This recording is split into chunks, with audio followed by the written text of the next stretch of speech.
Nothing else would satisfy this child. All they wanted was to play with the stars. They asked their mother, they asked their father, please help me. But they couldn't. One night, the child got up. Darkness was falling. The child crept down the wooden stairs out of the back door. The child lived high on a hill, and there was a babbling brook flowing. And the babbling brook spoke. Take off your shoes. Take off your socks. Step into my cold water. Every night the stars sparkle in my water. Paddle in my water and you'll find a star. So the child took off their shoes and socks and stepped into that fresh, cold, babbling water. And they paddled, and they paddled, and they paddled. But not one star did they find. The child climbed out of the babbling brook and walked barefoot through the long wet grass, feeling that coolness as the night was growing dark. There was a mill pond in the stream. Jump in and swim, said the mill pond. Every night the stars shine so brightly on my surface I can hardly see.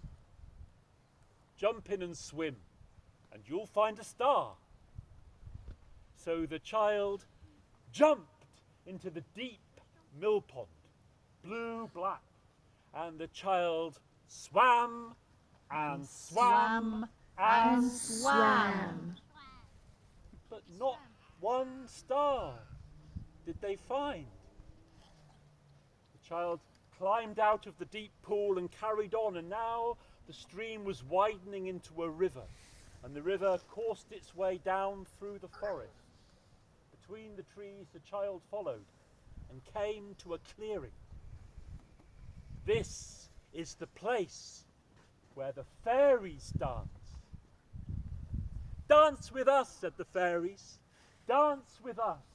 Every night the stars sparkle in the wet grass. Dance with us and you'll find a star.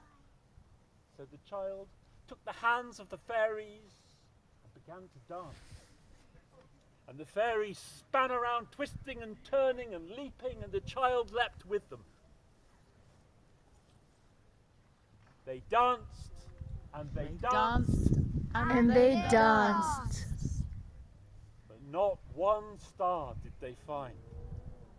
What will you do, said the fairies? Will you go back to your mother and father's house, or will you go on looking for the stars? And you know what the child says, I will Go on looking for the go on stars. looking.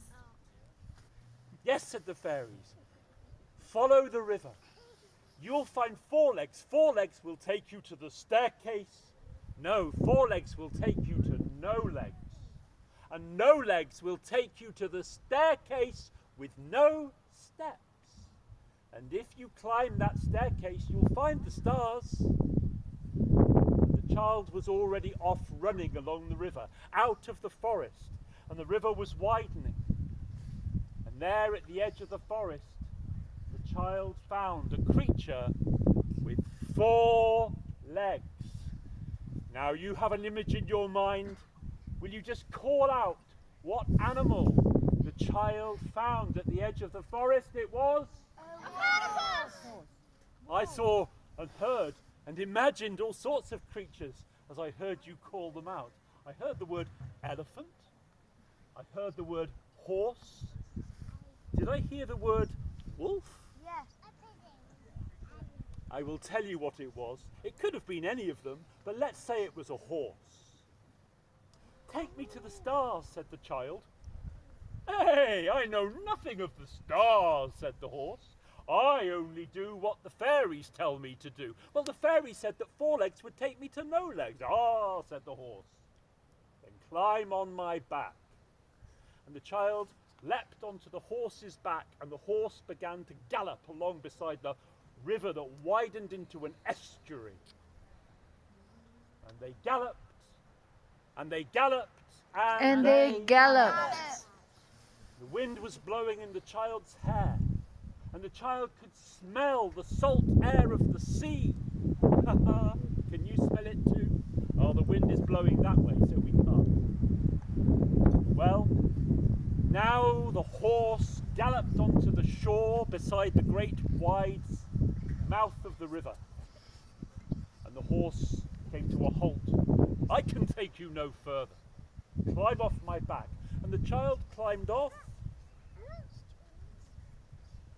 and watched the horse gallop away along the shore and vanish. And the child was alone and looking out across the lapping waves. The child saw something shining and rising up into the heavens. But how can I get there? The waves broke softly on the shore, and the child began to cry.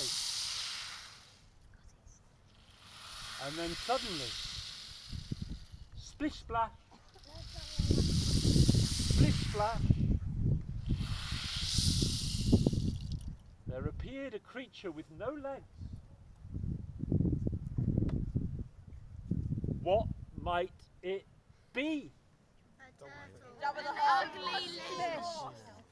I heard many things with no legs, but I heard the word fish. And let's say it was a fish. And that fish was big and its scales were silver. And the fish came close to the shore and the child said, "Take me to the stars." I know nothing of the stars, said the fish. I only do what the fairies tell me to do. Ah, said the child. The fairy said that no legs would take me to the staircase with no steps. Climb on my back, said the great silver fish. And the child climbed it onto the fish's back, and the fish splashed through the waves and sometimes went under, and the child held their breath. Can you hold your breath? And then up to the surface, and the child breathed again, and through the waves the child rode on that fish's back until reaching the staircase with no steps. I can take you no further, said the fish. Climb off my back. And the child climbed off the back, and there was a staircase rising and many colours and rising into the sky, the mysterious sky. And the child tried to climb, but without steps. It was such an effort. And however hard the child climbed, the child rose no further. And then the child wished again. I wish to play with the stars. Extraordinary. The child began to rise up that staircase, up into the night sky. There appeared a huge horse with vast wings beating. The child saw the horse, and the horse flew close. Will you sing after me? Pegasus, you leap up from the earth. Pegasus, you leap up from the earth. With beating wings you rise. With beating wings you rise. You tread the air, you rise up to the gods. You tread the air, you rise up to the gods. And the earth sings her song to the skies. And the earth sings her song to the skies. Oh, you're in fine voice tonight.